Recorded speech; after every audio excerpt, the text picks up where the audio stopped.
Gridiron Grinder! Hut hut hike! Okay, we are rolling. It's Gridiron Grinder time. I'm Ryan. With me, as always, is my buddy James. Just a couple dudes hanging out, talking about what's going on in the NFL each week. Tonight is episode 48. And so for tonight's agenda, we're going to kick things off with Name That Stadium like we always do. Then we'll do a brief recap of the news from around the league this past week. And then after that, we're going to start what's going to be sort of like a multi part segment here. Tonight, we're going to do a 15-year draft analysis looking at just the first round, and we're going to give you the worst picks from each draft slot over that period of time.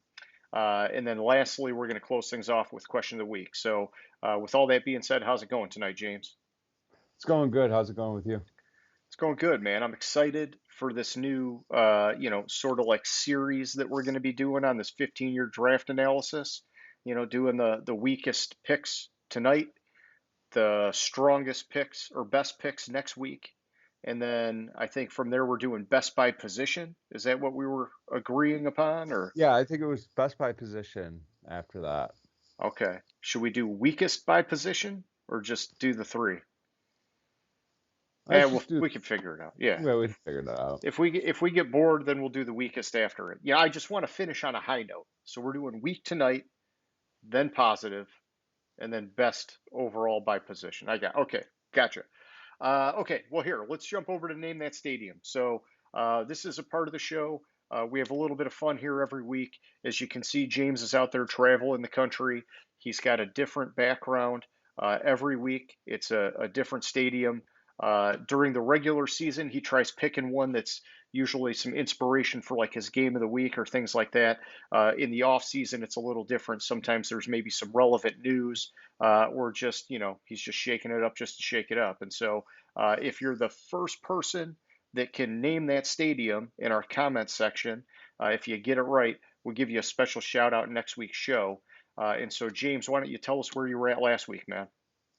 Last week I was in Buffalo, and Okay. there's no real reason behind it. I just kind of was running behind, and it's one I knew I didn't have to search for because I had previously done it. Like I think I did it like at the beginning of the right, like sometime during the season there was a game in Buffalo, and I knew I had it on my computer, and I didn't have time to search for one because work kind of butted right up against when we started.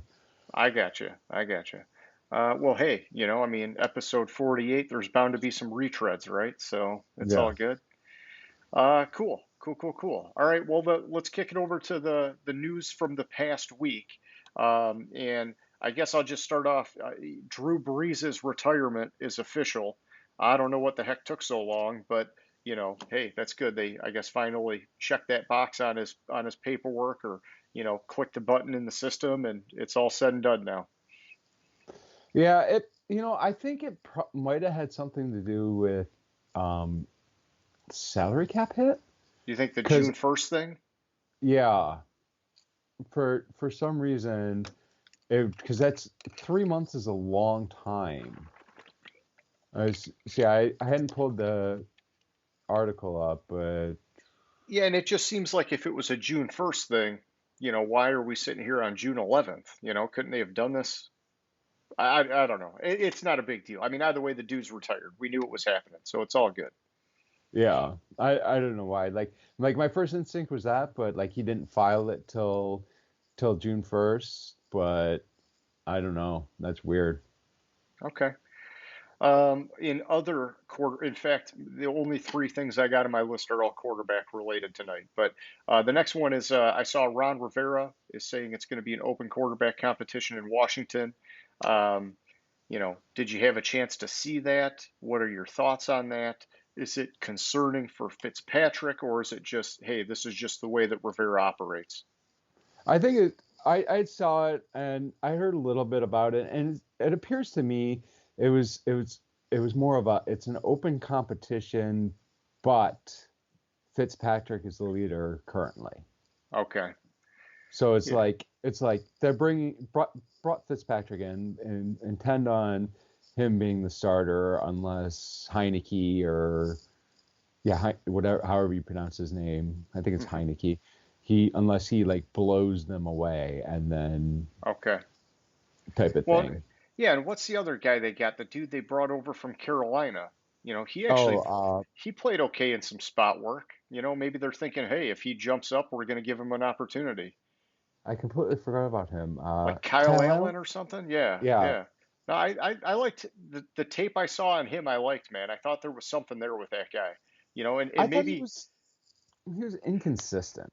well, I don't know. I guess I saw enough potential where I thought, hey, even if he doesn't become a starter, maybe he's got career backup written all over him, and there's something to be Mhm. said for that. So I don't know, but yeah, hey, this is Fitz's team. It's got to be. Yeah, well, if you go back to the playoff game against the Buccaneers, the way Heineke played in the second half, I was like, I was questioning whether I thought Washington might have their quarterback of their future already on their team, the Okay. way he played. So, which kind of Well, surprised me that they gave him a contract and then brought in Fitzpatrick. But I mean, that's also because Fitzpatrick's like an extra coach on the sideline too. That's why teams keep bringing him in. yeah, yeah, and that's kind of his deal. He comes in until the young buck is ready, and then they ship him out. So I don't know, man. I'm excited with Washington. I mean, I love their defense, but I like the idea of Fitzpatrick running that offense because, um, he can air it out, man. I get it. He's not like some elite guy, but he could easily put up 4,000 passing yards, especially with the talent they got. And Yeah. with how good their defense is, it's like, wow, Washington actually has. They could be a little bit of a scary team, I think, if everything worked out. And it may not. The wheels may fall off like they usually do with Fitzpatrick. I'm just saying that, there's something there. Yeah, there's something there that makes him enticing to everyone. So it'll be interesting to see what ends up happening there. For sure. All right. So the last thing I had was some report about Russell Wilson basically denying that he asked for a trade from the Seahawks, and some comments about how he's in it to win it. And I mean, hey, I don't have any insider information, so I don't know what's true or not. But man, it just seemed like everything we heard was that the dude wanted out of there. And you had been hearing rumors about the Chicago stuff and wherever else, and it's just I don't know. Either way, hey, he's a Seahawk, and it sounds like he's happy to be a Seahawk at least for the time being. So, Yeah, you know, for his agent to go on record with Schefter, that tells me there's something there. And this is just he's trying to repair whatever was done with him with in the offseason with him asking a trade because he didn't get what he wanted. So he's just gonna try to repair it. And it's all bullshit. He was trying to get traded and he it didn't work. didn't, so it didn't work out, so he Yeah. has to act like it didn't happen. I mean, I tell you, I like his receiving weapons. I wish they would just get him some more help on the offensive line, man. Hmm. But, you know, Exactly.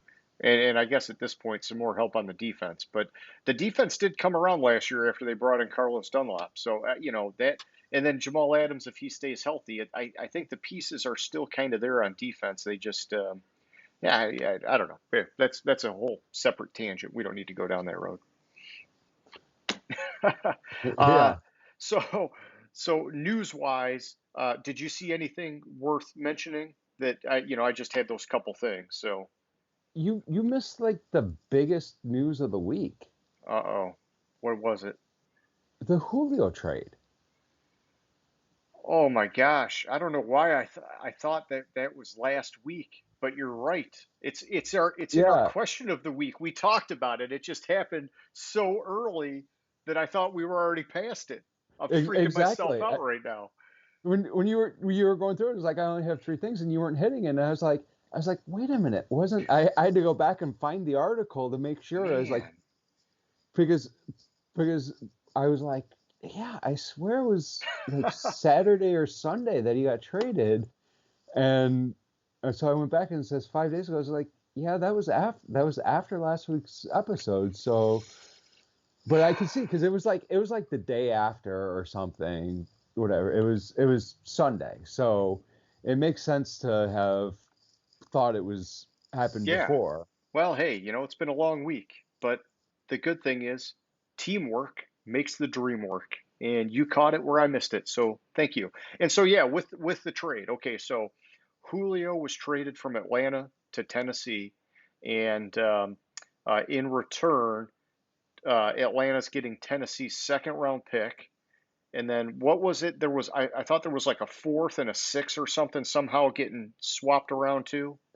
It was like, it, oh, hold on, Was it like was it I don't remember. Atlanta? Was it Atlanta getting the second Uh, and fourth, but giving Julio and a sixth?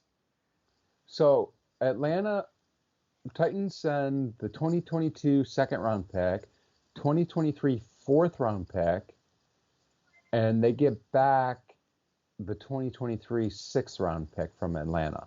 Okay. Yeah, so it's weird because all the talk we heard about them waiting for the right offer and wanting a first round pick, this is pretty far off from that because it's going to be a later second round pick unless there's like some major injuries in Tennessee. And so it's like not only did you not get a first round pick, you're getting a late second round pick. And so, Yeah, it makes me wonder, were there just really not that many offers, or do that many people think his value is really taking a hit? And we'll get to that more in the question of the week. I don't know. When I saw the trade, I thought he was going to get more. yeah. I'm And I mean, trying to hey, think of like, part of it could be that there's just so many good wide receivers coming out every year now. And so it's like, mhm. really, how much could you pay for a guy when you could just wait and maybe get a starter in the second round, you know? Yeah, and like if I was telling you, like when we were going in and we were planning for last week's episode, I called dibs on talking about Julio to Tennessee. Yep. And I've just had this feeling ever since, when what I'm hearing and everything I'm hearing, it appeared to be like the perfect trading partner for Atlanta. And I I'm kicking myself for changing it going into the episode, Uh, because I mean, how perfect would that have been? I talked about how Julio was going to be traded to Tennessee, and and then 2 days later he's traded to Tennessee. But I think it's a good fit trading wise. I thought Atlanta would get a player back as opposed to like a second round pick and a player, gotcha. like some guy that's, he's not that Arthur Smith liked on the offense, like, or liked on the team last year, that he knows he's not in line to get an extension, something like Yeah. that. Yeah, that's an interesting thought because, yeah, he would have had some inside info from being with the Titans that you would think he could have snagged a guy. And since he didn't, yeah, he either must have known that nobody was really going anywhere, or, you know, maybe the guys he wanted weren't going anywhere, so he just didn't go after it. Yeah. Yeah, and I liked AJ Brown's Twitter post afterwards. Oh, I Do didn't you hear see that. that? No. So apparently he he posted a picture of Jones, Henry in Titans jerseys, and then Okay. captioned it, "Y'all fucked up."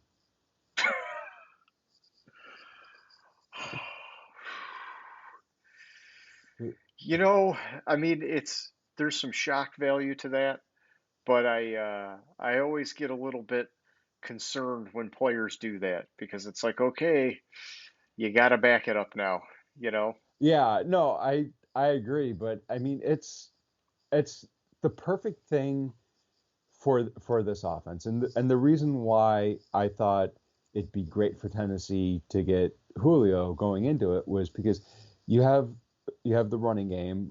You have Derrick Henry, and then now it's either you stack the box to stop the run game, and you leave yourself open to be beaten deep, or you double team Julio and leave yourself open to be slashed in the run game. And I mean Tannehill, I am actually considering putting money on Tannehill to win the MVP this year. That's how Ooh, much I like this fit. that's bold, man. See, I only worry about it because they're still a run first team, you know? And so unless that changes, could he get to that MVP level when you know there's going to be guys? I mean, he has put up some pretty monster stats, I guess. So it could happen. You never know. It could happen. Yeah, but like because you can't on in that Tennessee offense now you can't focus on one part of the game. Like, yeah, stop the run game and make Tannehill beat you but with his arm. But when you add in the factor that you have Julio Jones who catches basically everything that's thrown in his direction, it's he can beat you now in Yeah. the air. And he kind of was. He Yeah, kind he of already was. was, but Yeah. now he really can with I mean you have AJ Brown and Julio Jones there, and then didn't they just they got they have somebody else at uh I forget who it is. Like they Okay. have Like a slot guy or something. yeah, who is it? It's I'll have to look it up because Okay. I can't remember who their slot guy is. Well, But yeah. Hey, if you get it, let us know. Um, all right. What else did I miss from the news, or was that pretty much it? Was that pretty much it? The biggest trade of freaking forever. Was that pretty much it? you had some injury stuff happen. What's his face? Kyle Long Okay. has a leg injury. Yeah. Not serious, is it? I mean, I guess he came out of retirement to go to Kansas City, and so stuff like that. You're bound to get banged up as you're getting back into shape. Yeah, like I'm trying to. He's expected to be just out for the preseason, I think it was. Which you're right, it's not Oh, that well, bad. I mean, it's bad enough that he's out for a couple months. Yeah. I think it was Josh Reynolds was the other guy that Oh, did they brought decent. him in from the Rams. Okay. Yeah. Yeah, he was a good role player under McVay. So, that's good. They got a third. Okay. Well, so are you good there? Or are you ready to kick it over to our main attraction? Yeah, I think I'm good there. Like I don't think there's that much else in the news. Let me take a quick scan.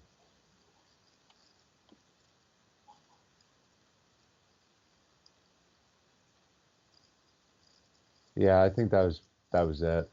Okay.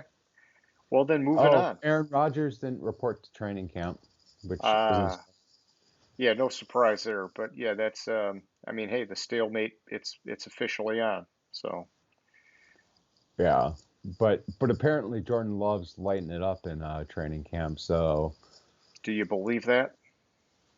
well, I kind of do because it's not the Packers that are putting that out. It's the Okay. reporters that are like watching training camp that are saying he's looking really good, and it's video that's saying it, and so I kind of believe it a little bit at least. Hey, I mean that'd be good for them. Then they got some options.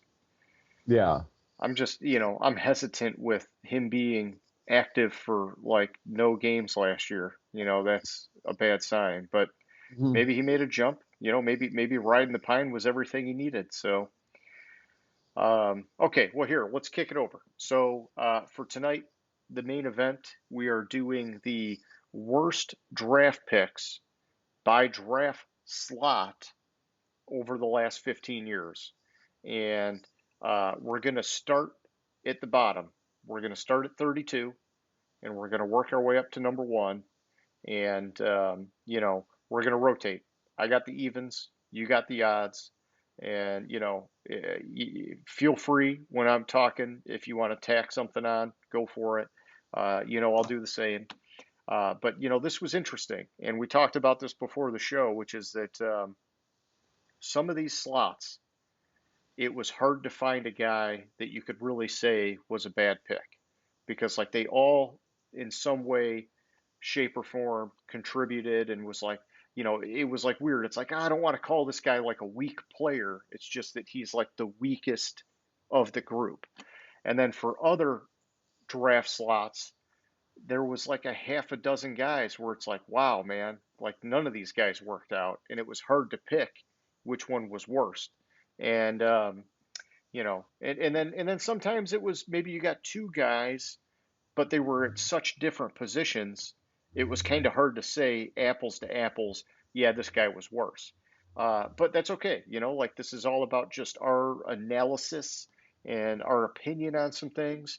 And so looking at this, pick number 32, all the guys picked from 2006 until this past draft 2021.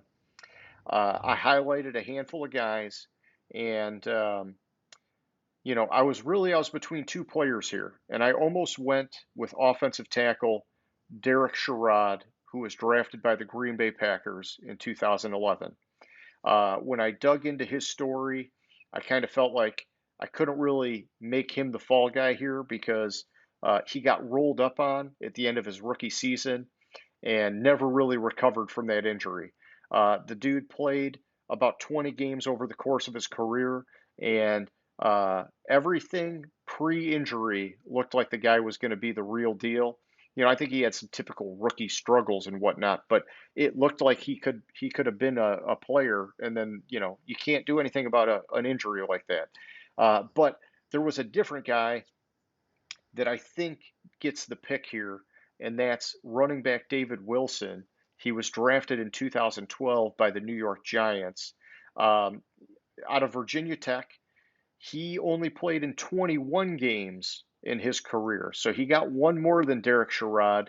But in those 21 games, he amassed just over 500 rushing yards.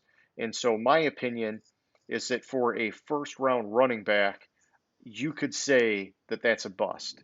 You get a guy in the first round, you're expecting, I don't know how many yards over however many years.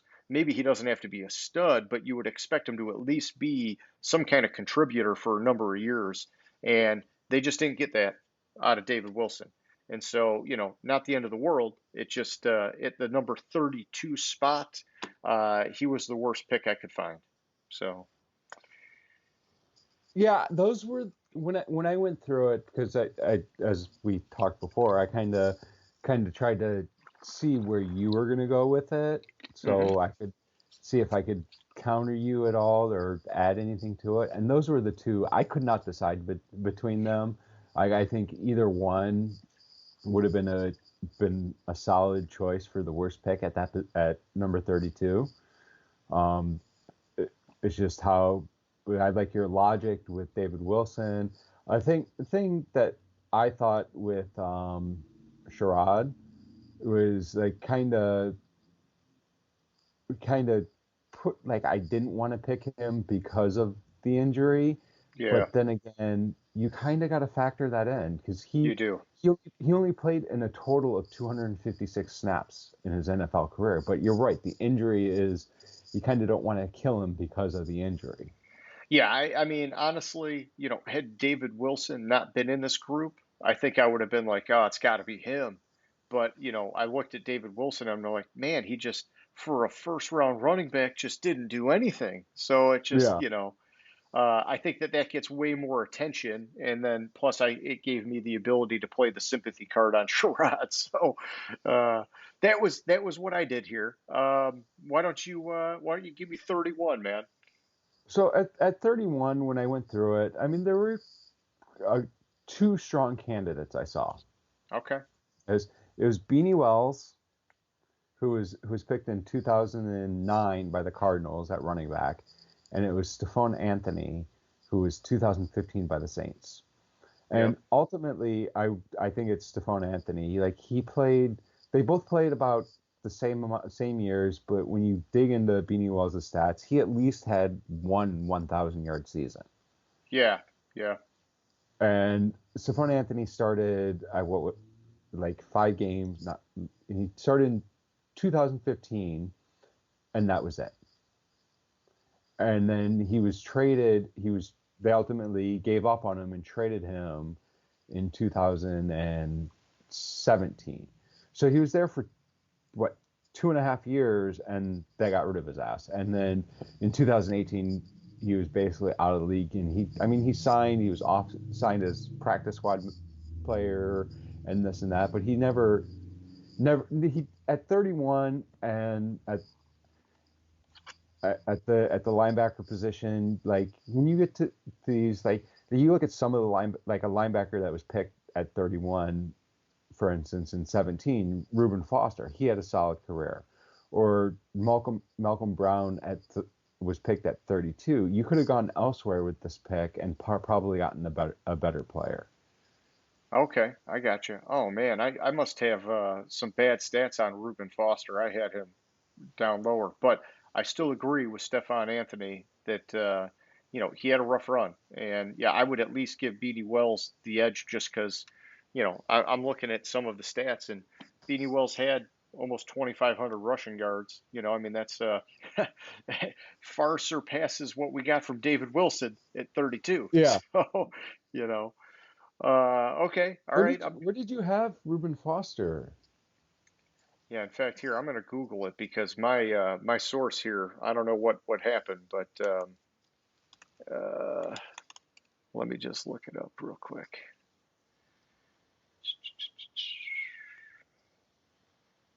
I got the Pro Football Reference stats, and man, they only had him having like 80 something tackles in his career, which when I saw it, I thought, man, that can't be right. I don't Really? know. I don't know, man. I'm looking at it on NFL.com. They're saying he only had 84 total tackles. I don't know why I thought he hung around and bounced around on a couple teams. Maybe he just did as a backup. Reuben Foster, right? Like he's still in the league. I'm showing 2017, 58 tackles, 2018, 26 tackles, nothing in 19 or 20. But Well, it yeah, shows but it in shows that 19, he's in 19 he tore his ACL and LCL. okay, and it shows that he's on the Washington football team, but he didn't have anything in 19 or 20. So, well, Yeah, hey, and I mean, so but he was on the injured list for 19 and yeah, 20. yeah, and so right there, that's your edge, is that he's still playing, he's still got a shot. So yeah, it Yeah. just firms up the Stephon Anthony pick even more. So that's good. No, like I said, it was confusing when I saw 84 tackles. I'm like, man, I thought this guy had something going on, man. Okay, so moving up to pick number 30. So this is one where I looked around. There were a couple guys, just like some of them are, but it ended up being a fairly easy pick for me here. I went with wide receiver AJ Jenkins. He was drafted out of Illinois by the San Francisco 49ers back in 2012, and this pick was really just kind of like a classic swing and miss pick. The guy was only active for 3 games in his entire rookie season. Obviously, that's not what you want from a first round guy. And then over his couple year career, he played in 28 games and had a total of 223 reception yards. And so, there were a couple other scrubs in this spot, like Craig Davis with the Chargers, but none of them were quite to this degree. So your audio is kind of messing up. I don't know if it was on my side or your side. So, yeah, I thought you were going to AJ go with. Jenkins, bing, bang, boom. Yeah, no, I was able to hear it, but it kind of was messing up. So I thought you were going to go with Craig Davis. He would have been a solid pick. Jenkins is a solid pick for the worst there. Javid Best is a good pick for or Yeah, a and so let solid me choice for the worst pick there. All right, so let me I guess just give you my 2 cents on both those guys. So for Craig Davis, I didn't pick him because if you just compared him to Jenkins, he like a little more than doubled him in receiving yards. And so I thought, Yeah. okay, they both had a very short career. Davis had 25 games, Jenkins had 28. But Davis was a little bit more productive. And so I thought, Hmm. okay, you go with Jenkins there. With Javid Best, the dude only played in 22 games, okay? And so it was less than either of those other guys. But when he played, he did have some splash, some pop. He had 945 yards rushing, plus 774 yards receiving. And so I kind of thought, this was another one where his was more about that injury, that brain thing that he had going on, than it Hmm. really was anything else. And that had he had a larger sample size, I think he would have put these guys in the dust. Okay, I mean, and that makes sense.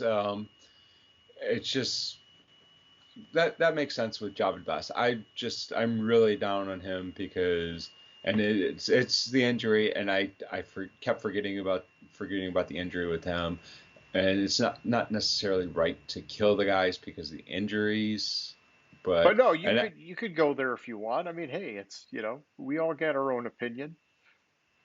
yeah, You want to pick on a hobbled guy, James? Go for it. yeah, No, no. Hey, honestly, it was a sad story because he was a Lion, and we wanted him to be good. And coming out of Cal, he had a lot of potential, and it just, yeah, sadly, man, it didn't work out. But when he did play, he did have like some splash games where it was like, oh man, there could be something there with this guy, and it, the injury thing just kind of knocked it out for him. But here, why don't you give me 29, and I just got to step out for a second. I'll be right back, but I can hear you. all right. So 29. I mean, there's an obvious choice for this one at 29. It's Isaiah Wilson, who was drafted in 2020 by the Titans, and all accounts, this guy was basically a head case when he got in the league. And then he had some issues. I don't know. It's not clear what his off the field issues were. I tried to dig into it and find out, but it's not necessarily clear.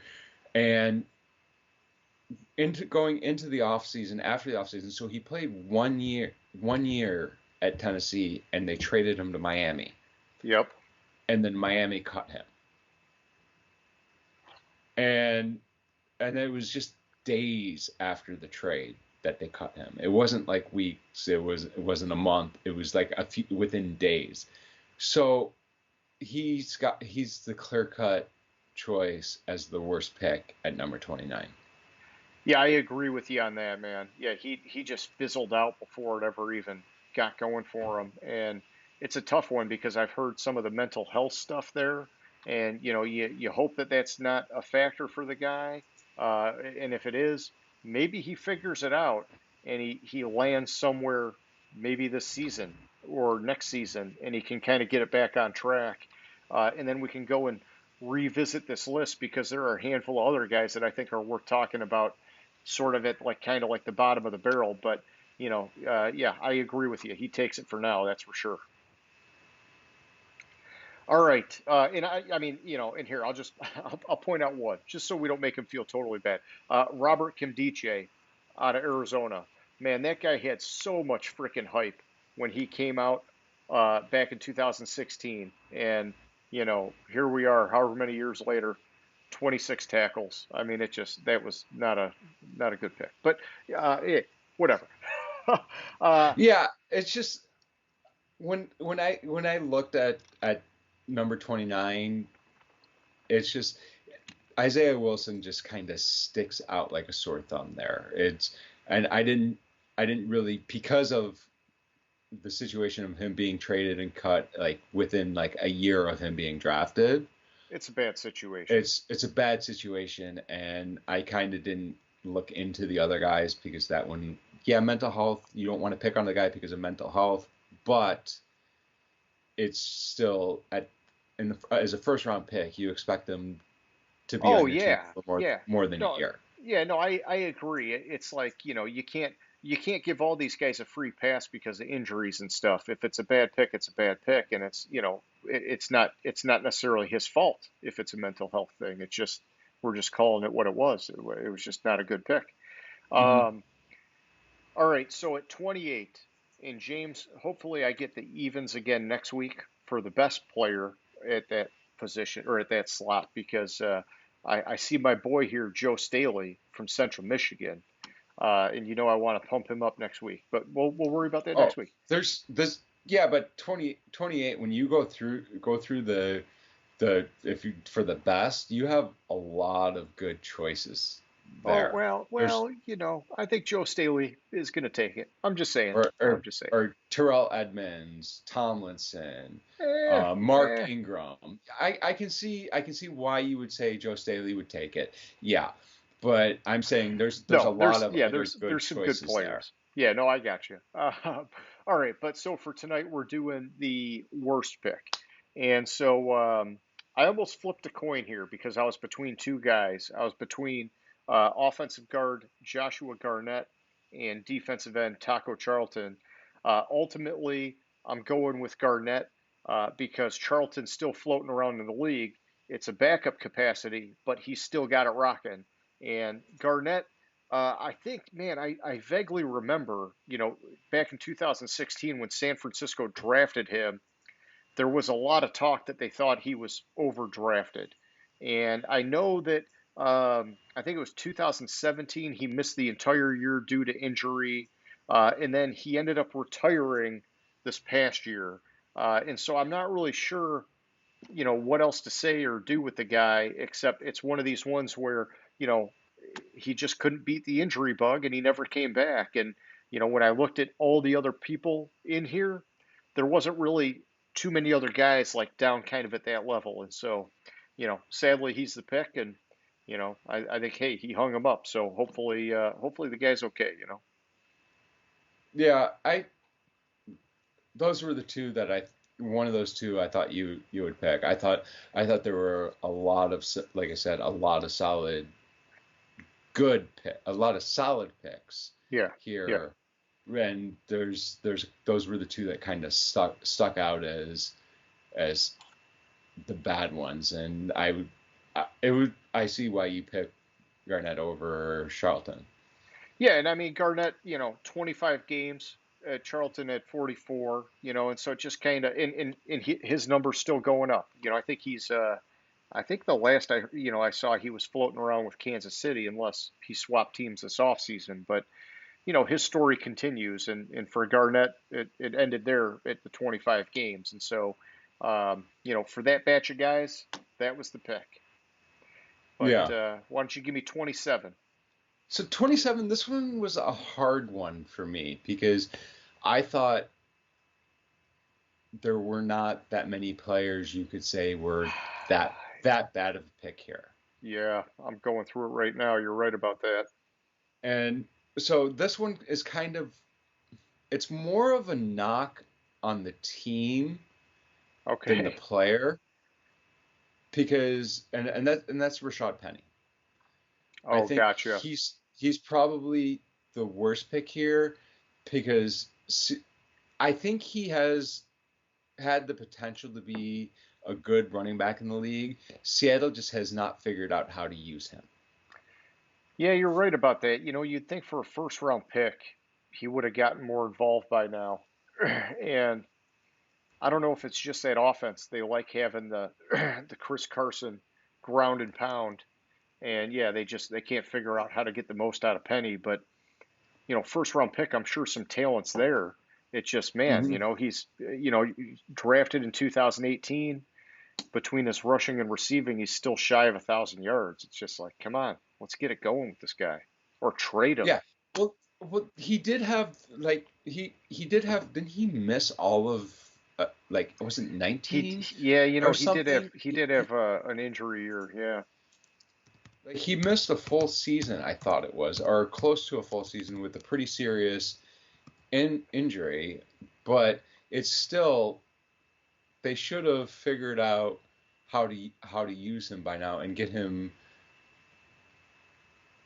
Yeah, involved in the game. Like, I mean, he did have 130 yards and a touchdown against Philly in 19. So yeah, yes, potential's there. played, he appeared in 10 games and had 370 rushing yards in 2019, and then 2020, um, he was on the pup list to start the regular season because he finished 19 injured.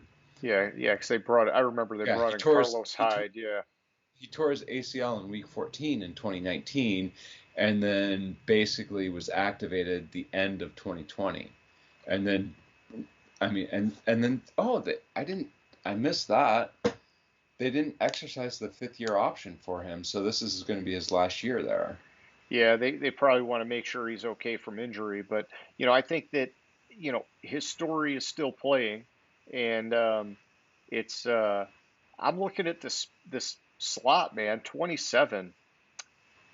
There's a lot of guys on there that they did stuff. It'd be hard to pick a guy. I mean, I don't even know who you would pick other than Rashad Penny, to be honest. Like it'd be tough. Yeah, But and if Rashad Penny, if he gets on track and puts it together, the next time we do this, it's going to be a lot harder to figure out. That's for sure. yeah, and Rashad Penny, I think it's considering what he did in college, his career's been a disappointment. Like if you look at Yeah, his yeah, stats in his senior year or his last year in college, he had almost 2,300 yards rushing. yeah, yeah. The So talent's there. I mean the talent is definitely there. It's just they haven't used him right at all. No, no, no. Okay, so I'm looking at 26 now. And, there were a handful here, James. Honestly, um, you could have gone in some different directions here, or I could have gone in some different directions in here. But, there was one name in particular that stuck out, and I'm not picking on the guy, but quarterback Paxton Lynch, drafted in 2016 by the Broncos, and basically out of the league by the end of 2017. I know he's kind of floated around on some practice squads. I think he was on like the Pittsburgh practice squad in 2019 at one point. But I mean, this is a guy that it just, I don't know. He only played in 5 games, 792 career passing yards, and it just when you draft a quarterback in the first round, you're expecting something more than that. And so, I don't know if this is his fault or necessarily, or if it was just Denver like totally misevaluated and ended up knee jerk and going in a different direction because we know John Elway's been like quarterback crazy, trying to find you know, the Peyton Manning successor, which may or may not Hmm. ever come. But, um, you know, there were a few other guys here that kind of they were in that bottom tier. It just with him only hitting 5 games, he ends up taking the cake here. Yeah, the the one pushback on that I would give you is the drafting of Paxton Lynch. While yeah, he didn't pan out in the league, Denver didn't have the most talented quarterback in the history of the league on their team when they drafted Paxton Lynch. The drafting of Paxton Lynch didn't cause the most talented quarterback in the league, in the history of the league, to say, fuck you guys, I want the fuck out of here. Is that And something to do with Green Bay? Did I hear in that yes, tone? Yeah, yeah. yes. And that's why Jordan Love would have been my selection for the worst pick at Okay. 26. I got you. Yeah, you're doing it. You would have been doing it based on the principle. See, I guess when I was looking at it, I thought, Jordan Love's story is like still yet to be written, and Hmm. so like I kind of thought I can't do anything with that yet. Paxton Lynch's is already done, and so, but no, no, that's a great way of looking at it. I'm glad you brought that up. Yeah, because I mean, that's it, the whole situation in Green Bay started with them drafting Jordan Love, Yeah, and it's you have Aaron Rodgers, you win 13, you win 11 to 13 games a year with Aaron Rodgers. why the fuck are you going to try to draft his replacement? Yeah, so it's not the player is the weakest pick. It Hmm. was the team in that scenario made the weakest pick. Well, Jordan Love what shouldn't have been a first round pick in the first place. Oh, I so it's a fully little believe bit of that. both. It's a It's a little bit little of bit both. of both. I Okay. think I think that they reached on him and they're basically blowing up the franchise because of it. Yeah. Yeah. But I'm not holding it against him. I guess that's all I'm saying. Yeah. No, I totally I totally respect that. That's I'm just only how I going after feel the about players here tonight, James. I'm only going after the players. You want to go it. against the organization? That's like taking it to level 11, man. Well, okay, I'll give you that.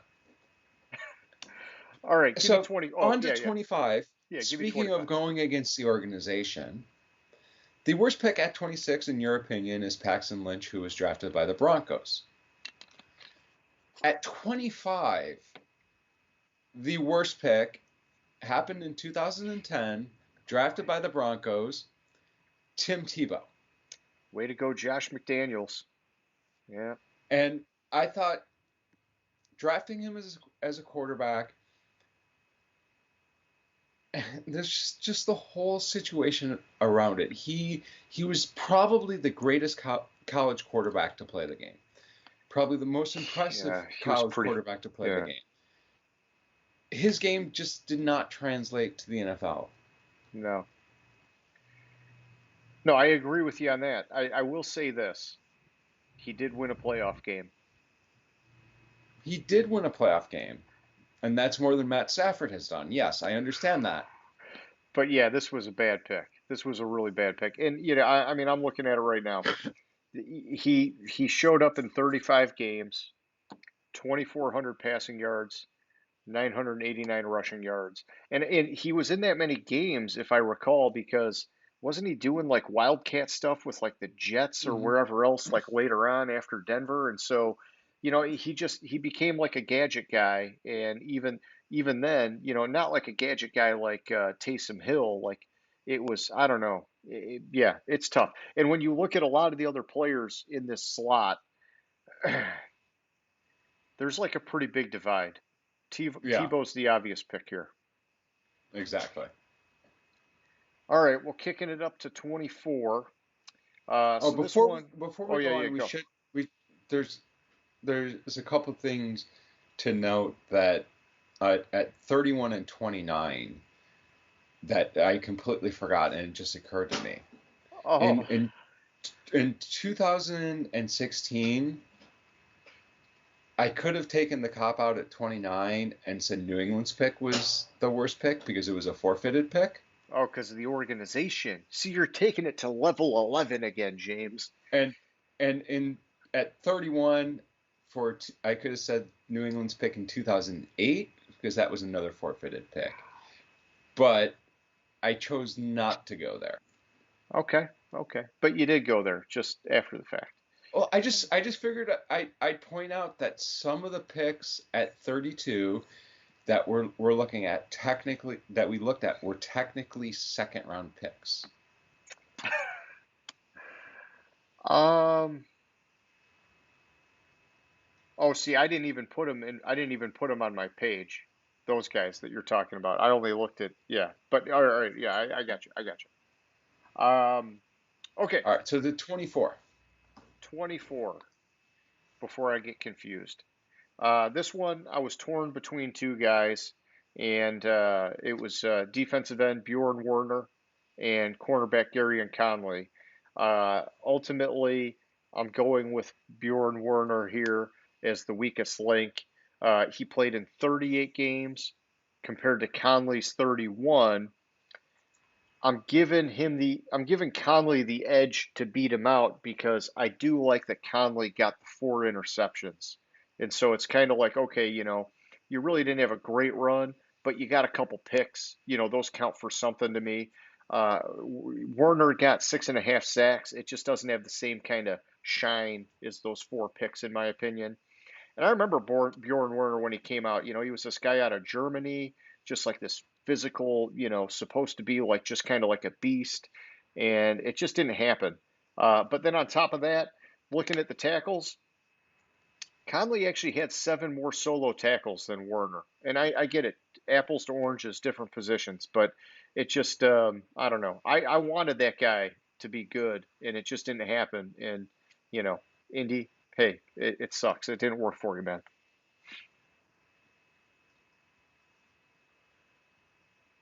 Yeah, I can't argue with Warner. I think the what I had read about him when I was looking into it was drafting him that high was confusing to people. I think it was all based on it was like one of those, oh, he's like a physical specimen and he's raw, but if he develops, he's going to be great. And it was like, how many times do you hear that story? And the guy's, you got to be a football player, man. Yeah, and if you go to Pro Football Focus, apparently his first 3 years, he had pass rushing grades of 49.9, 57.2, and 50.5, which is pretty shitty. Don't hold back, man. Don't hold back. Okay, give me 23. All right, so 23. There's some good picks here. Some players I don't like. I don't like here, but that's just because I don't think they're very talented, and I think this particular player cost his team a game, which cost his team a playoff spot last year. But Okay, I didn't go with him. I okay. ended up going with Danny Watkins. Oh, okay. He was a offensive guard who apparently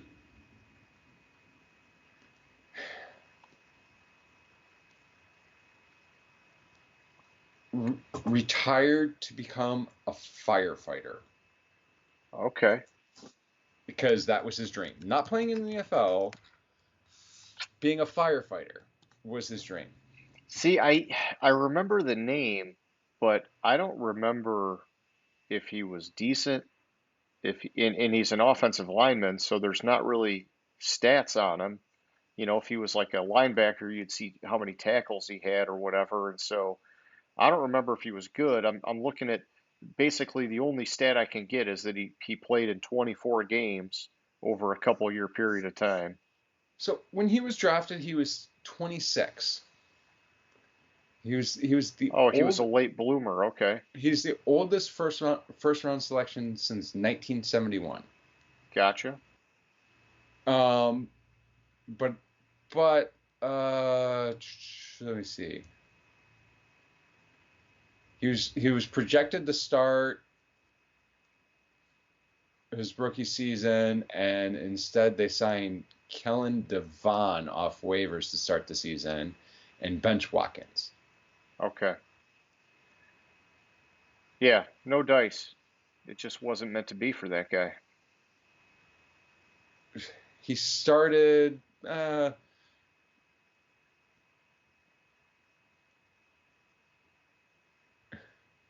week 5, and God, that's just bad. He ultimately was released in 2 years later, and then signed with Miami, and then he retired. Okay,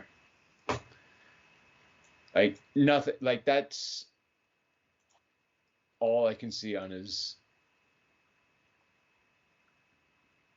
Yeah, that's about it.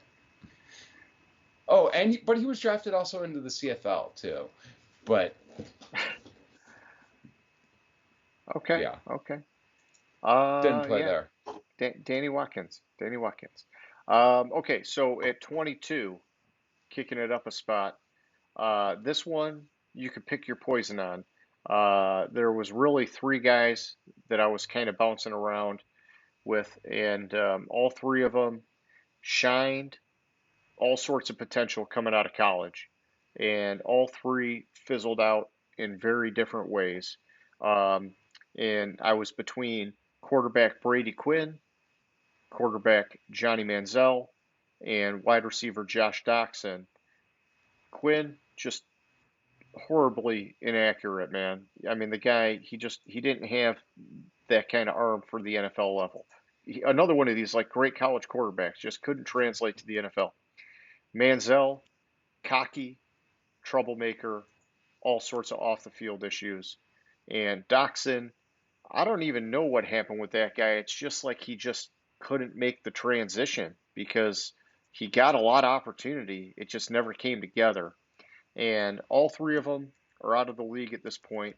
And since I got to pick one, I guess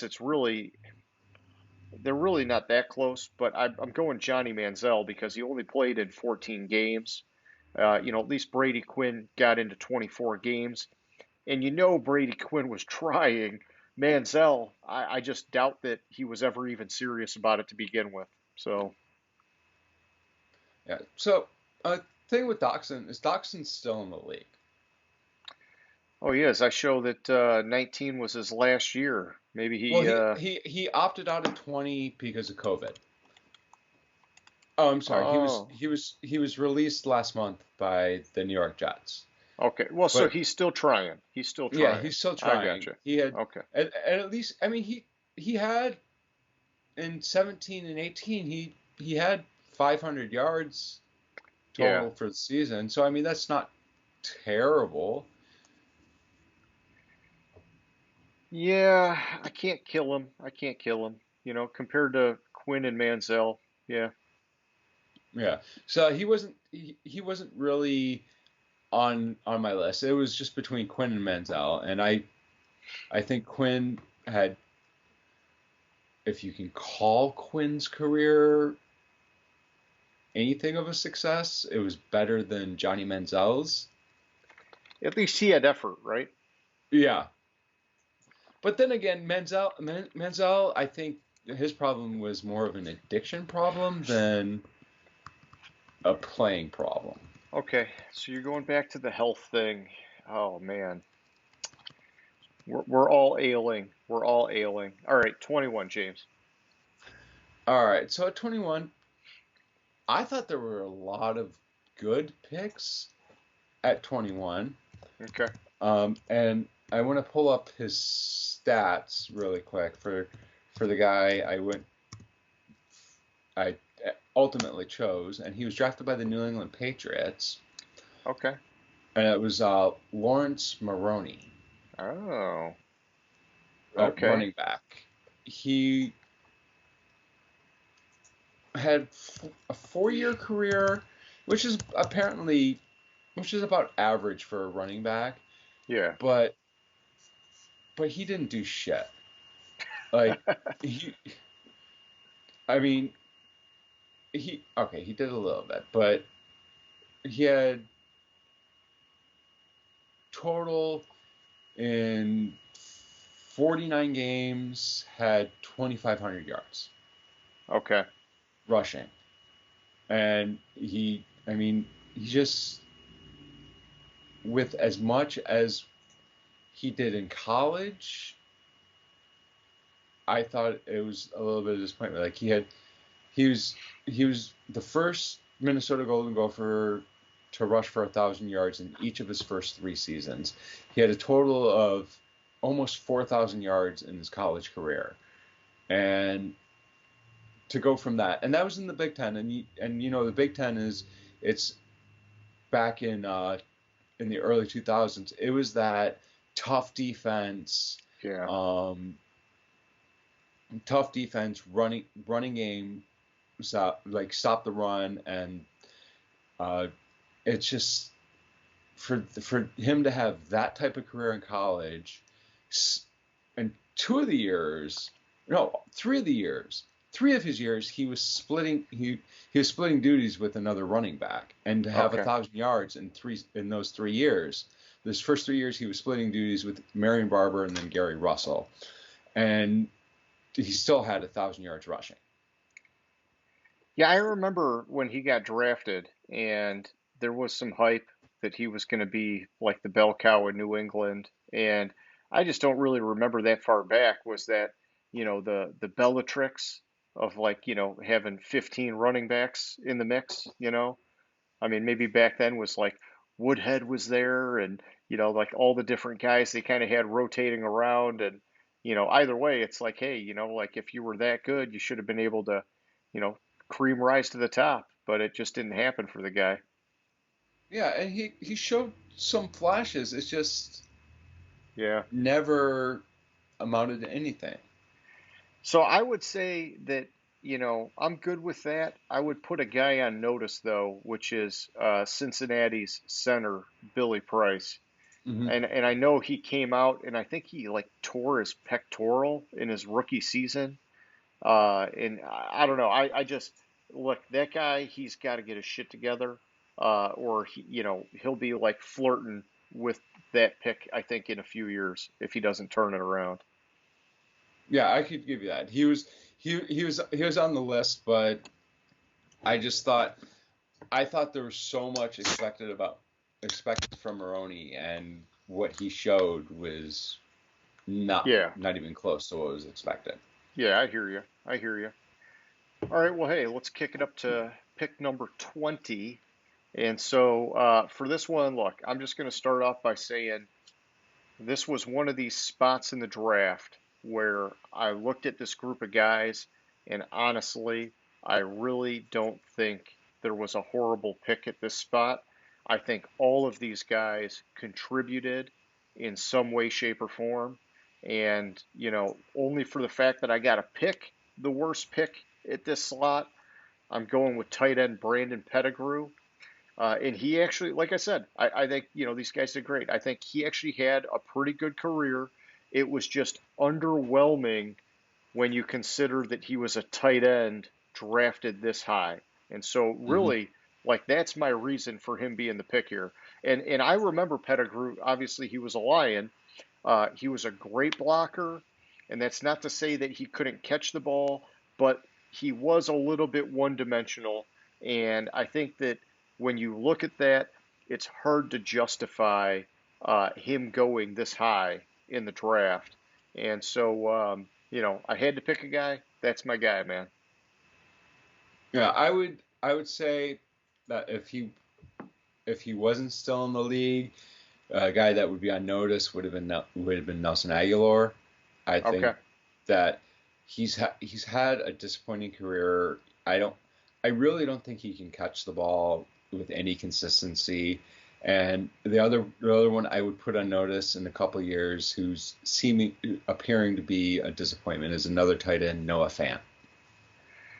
And Yeah, I don't know if man. that's because of the quarterback or if it's because of him. And that's what's going to be interesting to see. Yeah, I guess, yeah, this is kind of like a make or break year for Noah Fant a little bit. If Yeah. if he doesn't make it happen now, I think people are going to give up on the guy. Okay, well here, let's go up to 19. So at 19,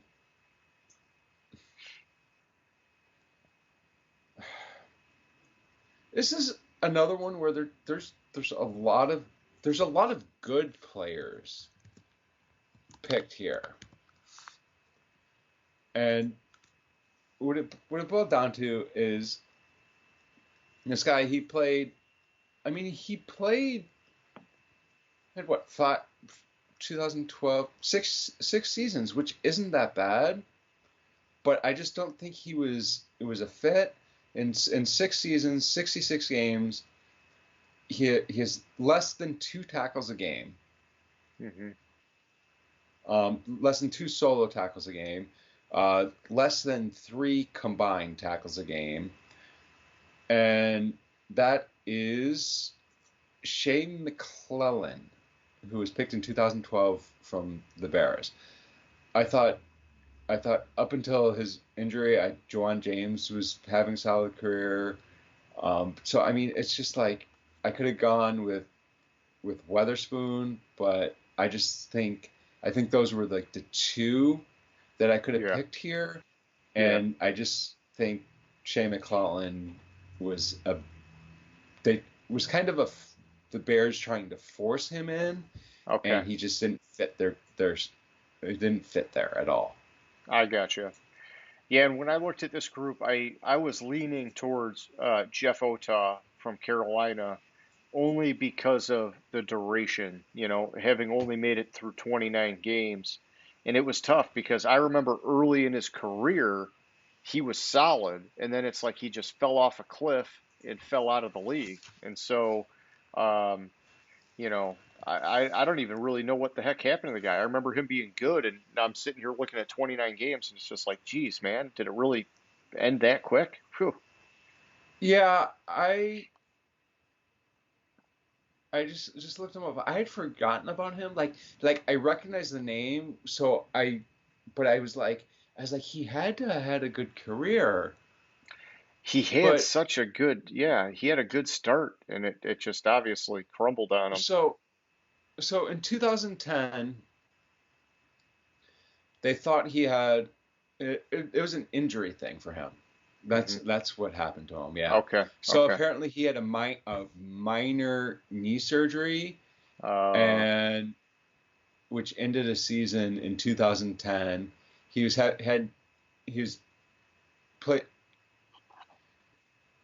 he missed 2 games of the first six in 2011, and then was on injured reserve. Then he was traded and failed his physical, okay, yeah. and then he failed a second physical, which voided the trade, and he was released and never picked up again. So that it was a knee injury thing that happened to him. That I gotcha. Yeah, man, I remember he came out with like just rocking people, and Yeah. yeah, that's a bummer. Okay, so moving on here to pick number 18. And so this is one I was kind of between a couple guys here. Ultimately, I decided to go with safety Calvin Pryor. Guy was drafted out of Louisville by the New York Jets in 2014, and he was out of the league by 2017. This was a guy, flashed some potential, only made it 46 games, 132 tackles, 2 picks. My alternate would have been Bobby Carpenter, who was drafted in 2006 by Dallas. But Carpenter, despite the lack of production, he ended up making it 93 games over the course of his career. And so, that kind of staying power, whether you're like the main attraction or not, I'm going to give you some love. Kelvin Pryor, man, he couldn't even stay in the league, and so that's my guy here at 18. Yeah, I'll give you that. Give you that on that. I thought that's the one you were gonna go with at 18, especially considering, if I remember correctly, some of the guys that were drafted in 2014 after him, like D Ford, um, haha Clinton Dix, and that's it. Those I those two gotcha. players. So Yeah. yeah, I can see why you would go there. So at 17, there were really two choices for I thought here, and and I'm thinking that the reason this is a good reason not to pick somebody named Jarvis here, because it's Jarvis Moss or Jarvis Jones. Okay. Well, just And don't pick a Jarvis at 17 is what you mean. yeah, exactly. Don't pick a Jarvis at Yeah. 17, Okay. apparently. Yeah. Um, but neither of them really saw the field much. Um, and ultimately, I went with Jarvis Moss because total in his career, he played 600 snaps. And it was a disappointment. And this is another Denver one, which is weird. I'm Yeah. They've surprised had there's some so bad much of, picks, man. Yeah. Well, yeah. I mean, this guy I'm looking at only 34 tackles. He did have 6 sacks though. So I mean, but it yeah, just, and I do remember that he was like supposed to be like the sack man. It just, yeah. yeah. He never played a complete season. Total he played 53 games in his career, Yep. and he had 6 sacks, 14 assisted tackles, 34 solo tackles. and one forced fumble. And that's what ultimately led to me. I mean, he played 5 years, 6 years, but still, 53 games in 6 years, Yeah, and that's not. to Yeah, have less than one combined tackle a game. tough sled. Tough sled. Yeah. Okay, moving up to 16. So this is one where I don't even really remember this guy much, which I mean, I suppose it makes sense. He only appeared in 14 games and had 17 solo tackles in his career. I'm talking about defensive tackle Justin Harrell, drafted out of Tennessee by the Green Bay Packers back in 2007. You know, when I did my digging on this one, because like I said, I don't really remember the guy, I found some article that talked about, Green Bay was kind of stacked at the time, and it was more or less like a luxury pick. Like the guy was just the best guy on the board, and so they just had to take him. And it sounded like he had a combination of injuries and a bad attitude, and it just, those two things kind of worked against him, and so they bounced him out. So that was my pick here at 16. Yeah, another one that you could have picked, I think, would have been EJ Manuel. I think, and that just goes with you're drafting middle of the first round a Yeah, quarterback. yeah. I thought he had a disappointing career. Never really You know, got much going. the strange thing about EJ Manuel is that, when I'm looking at his stat line here, he had 343 completions out of 590 attempts. Okay, not horrible, really not horrible. And you got to remember, this is like a few years back when, I know you get guys 70 something percent completion now, but it was only a few short years ago that everybody wanted to be in the 60s. And so, but either way, he had in his time 3,700 passing yards, 20 touchdowns to 16 picks. Plus, he could run the ball a little bit. He had 339 yards and 4 TDs on the ground. I just look at a guy like this and I'm like, man, it just seemed like there was something there that just like never, I don't know, like it like died on the vine or something, because I always like seeing a guy that has more touchdowns than interceptions. And then you add a few more touchdowns on the ground and it's like, I don't know. I don't know where it went wrong with that guy. Yeah, like you look at games he started in his career. He never started a full season. He he started 10 games as rook in 13, 4 and 14, Yeah. 2 and then 1, and then he started one game for Oakland in 2017. And he never really had he didn't have like a ton of attempts in those years. Like Hmm. he never eclipsed more than 2,000 yards passing. Uh, that's why I thought it could have been him, but I definitely agree with Harold. yeah, Harold. Sorry, I drew a blank on his name. It's all right. Well, all right, man. Give me 15. All right, so at 15, the obvious one is Corey Coleman. Yeah, I was just looking at it. Yep. I don't even remember. Like this is one like I told you I was like I was surprised at how many names I didn't recognize, especially at the So wide receiver position, I not to want to find recognize his. Corey Coleman. Yeah, I want to find his game log because I remember he had like early on he had like some blow up game, and I'm not talking like 200 yards blow up, but like here, let me just see if I can find it. All right, so he was 2016. So he had in 2016 he played in 10 games, had 33 receptions for 413 yards. In 2017 he played in 8 games. Yeah, I He guess I'm just had looking at the one game. He had 23 his receptions, 305 yards. yeah. So it. Here we go. Week 2 of his career against the Ravens, he had 5 receptions for 104 yards.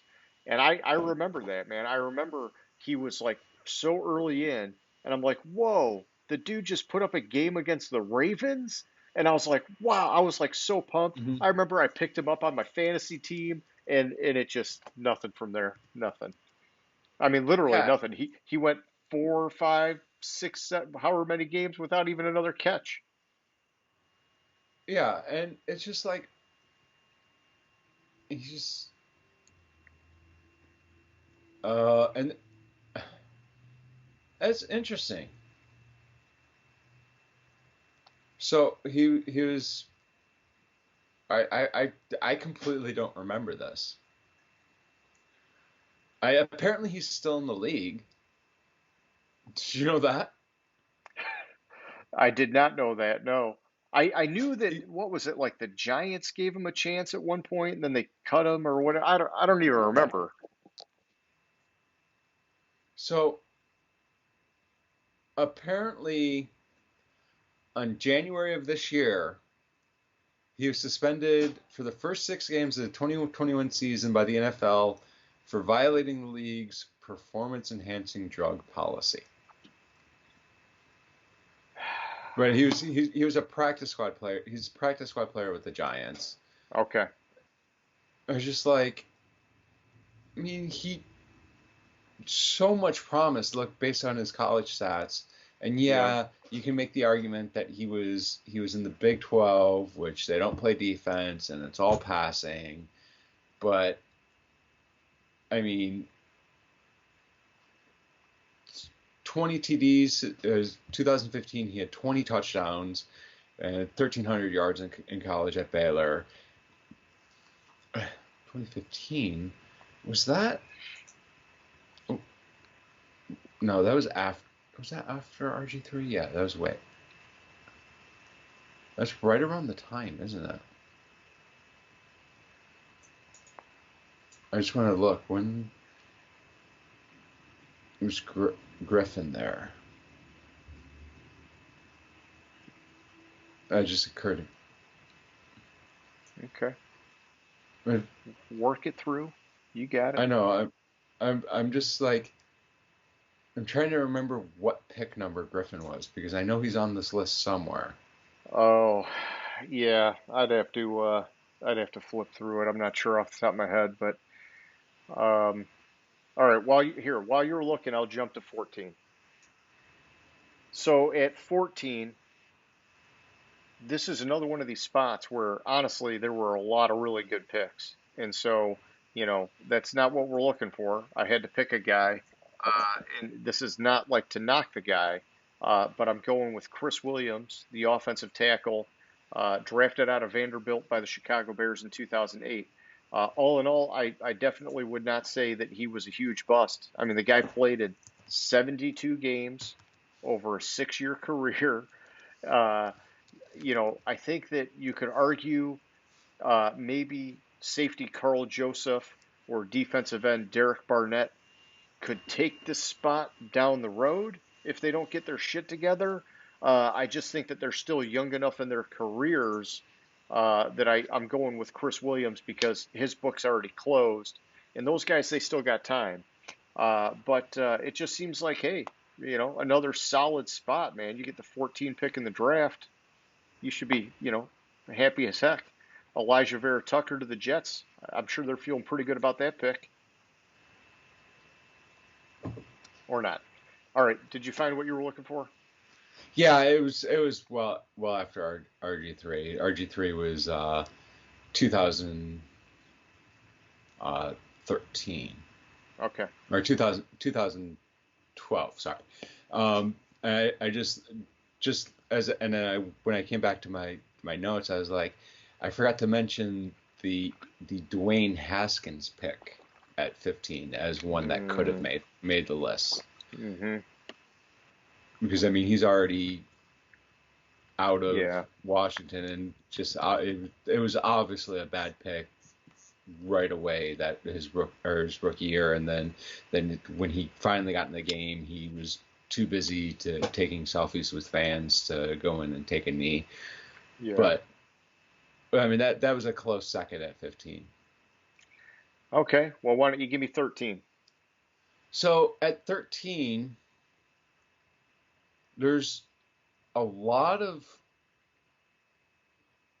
good picks at this one, and but this one, the one I think is the worst pick is at number or in 2007, Adam Carricker Oh yeah. to the Rams, defensive end. Especially seeing as though picked at 14 was Darrelle Revis, picked at 15 was Lawrence Timmons. I mean, you have 16 that year. I mean, he had decent season. Leon Hall. Like you look at the guys that were picked after Yeah. him in 2007. Like I mean, you have. I mean, shit. 24 was Merriweather. It's just this one. I don't even know if I can call him a bust. No, I think I this is just think another it's one just of an these. all around bad pick. Yeah, I got you. Yeah. Yeah. I'm good with all that. I looked at it and yeah, it's one of these ones where it's kind of like, hey man, all these guys kind of did something, and so it's hard to pick on them. But I know what you mean.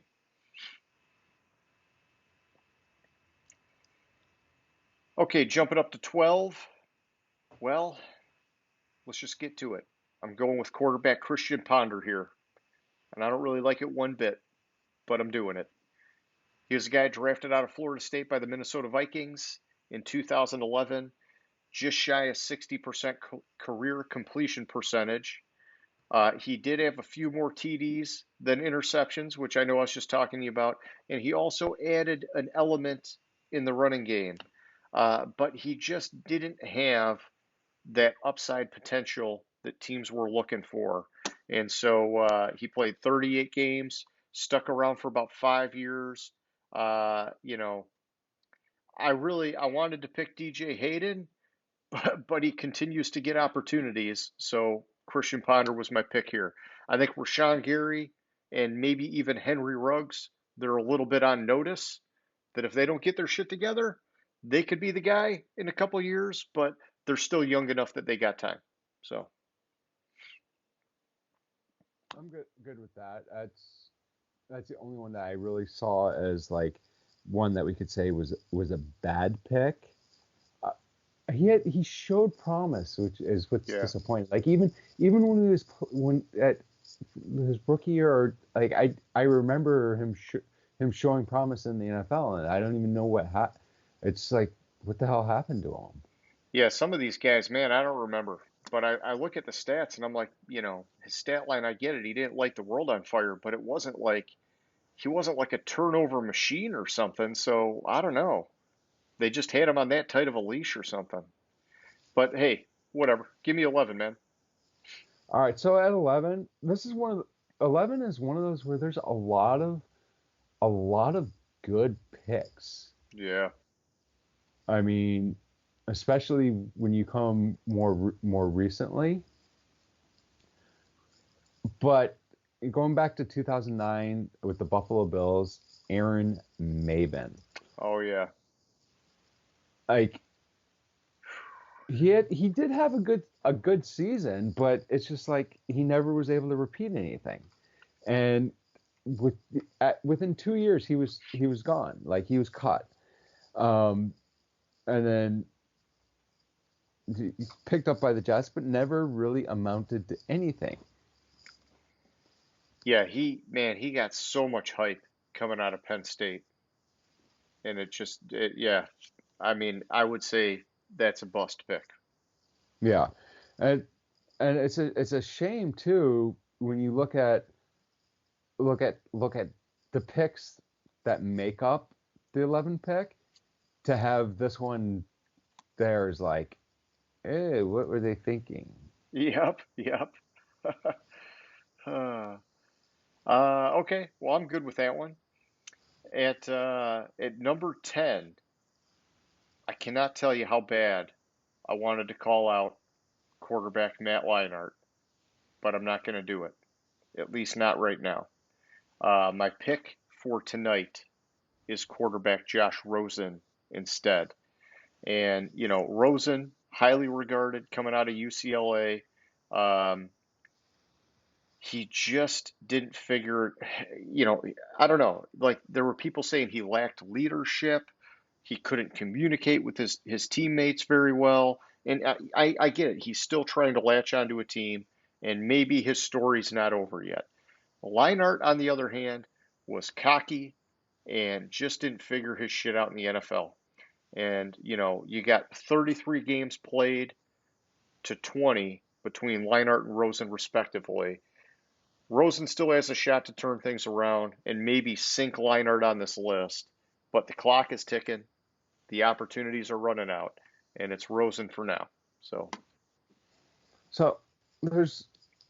I agree with you. It's Rosen. I think Leinart would have been a solid choice for the worst pick here. If you look at number 10, in the last 15, or what we look at, 15 years, you have 4 quarterbacks picked. Yep. Only one of them is good.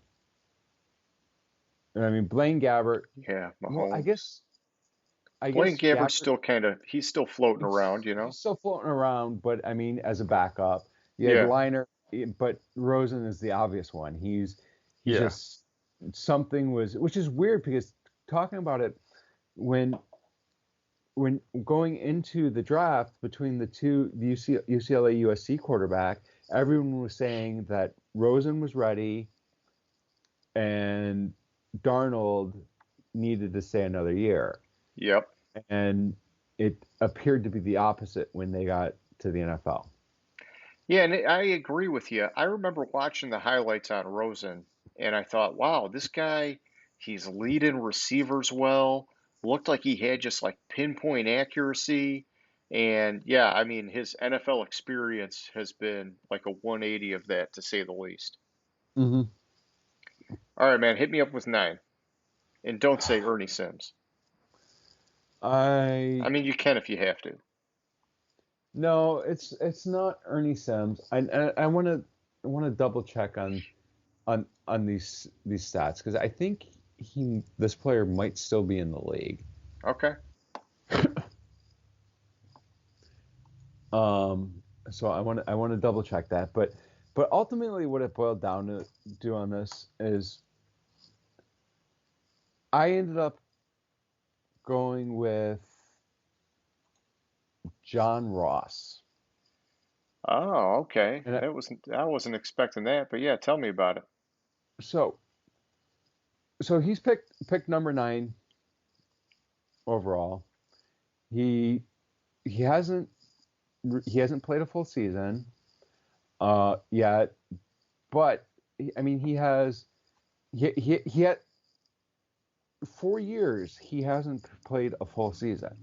He played 3 games his rookie year, 13 games in 18, 8 games and 3 games. And I guess he's still kicking it around. He was apparently signed by the Giants, but he never yards per reception 10, 18, 8.5.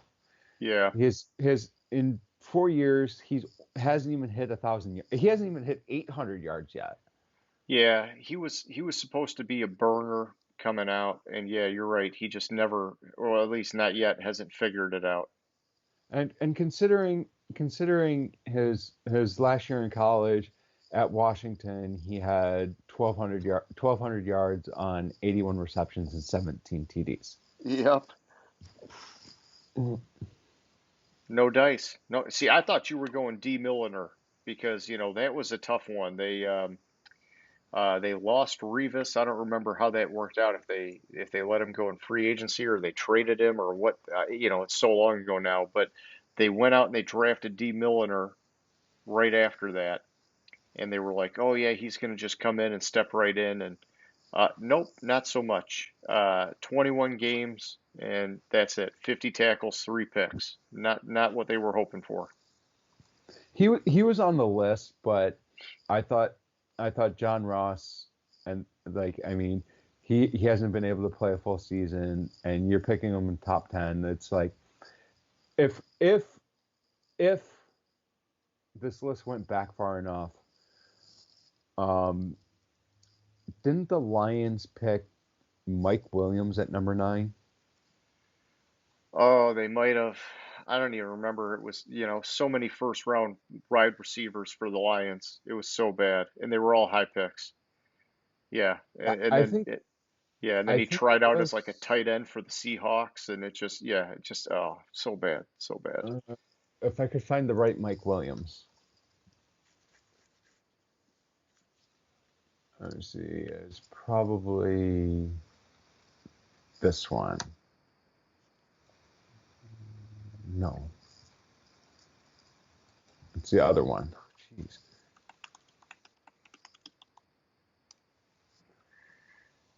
Yeah, so let's see, Mike Williams. Oh, I thought I had it. I'm wrong. All right. He's nope. Sorry. He was. Drafted It was 10th. All 10th. right. Yeah, Yeah. in Uh, 2005. So I was a year off. Like I just remember how terrible that pick was. yeah. Like it was one of those picks where it's like, what the fuck are you thinking? Yeah, it was not good, dude. It was not good. Okay, let's kick it up to 8 here. So this one was a little tougher for me to decide on. I was between quarterback Jake Locker and cornerback Justin Gilbert.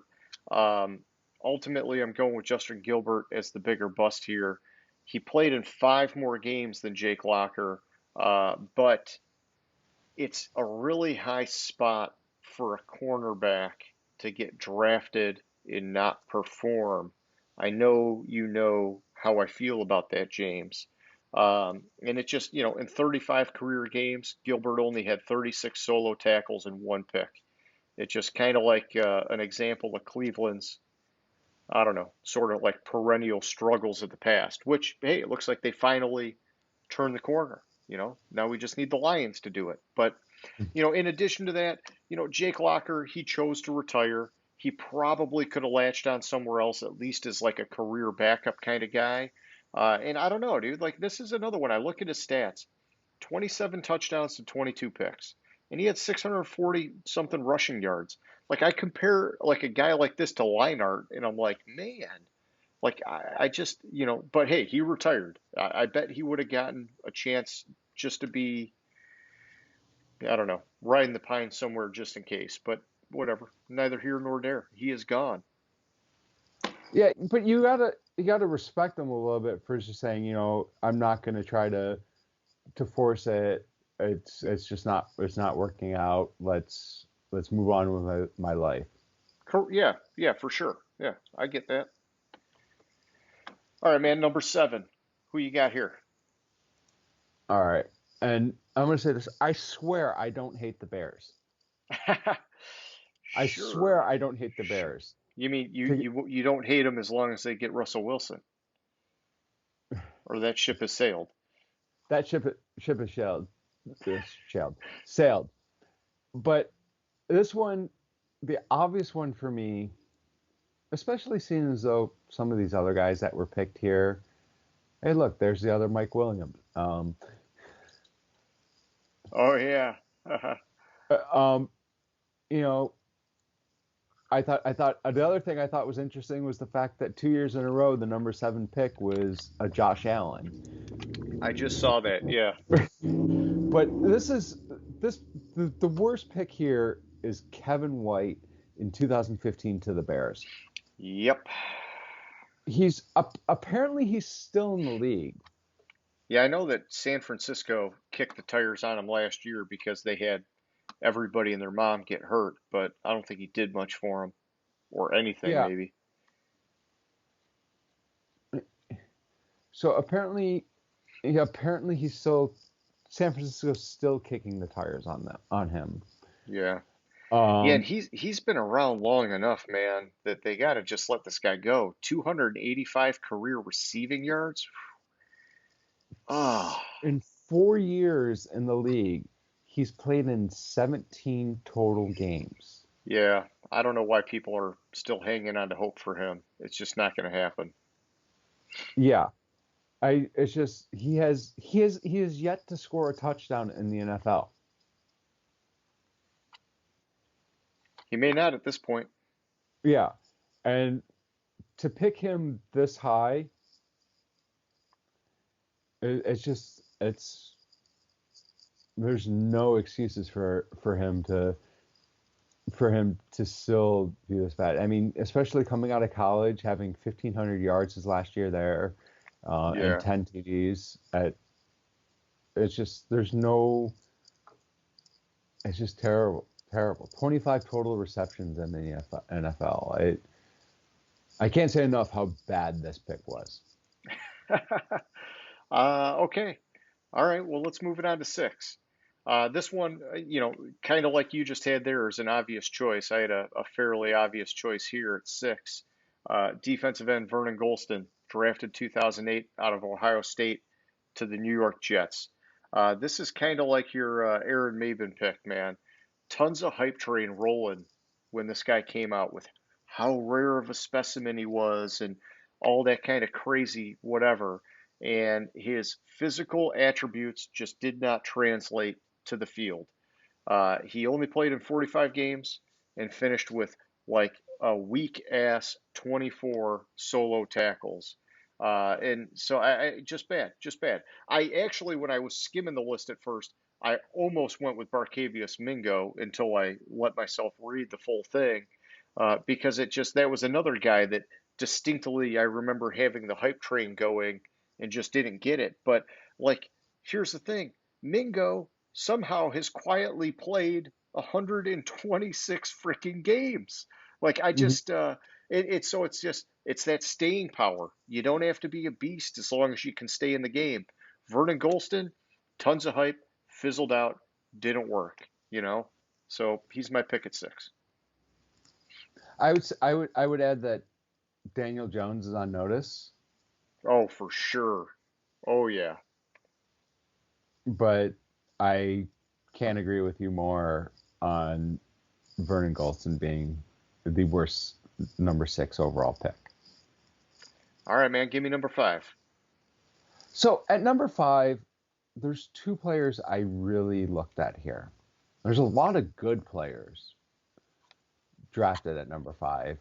I mean, well, one of them I'm unsure if he's going to translate, but I'm really high on, which is Tua. So I mean, but Yeah. I mean, you have a lot of good fucking players drafted here.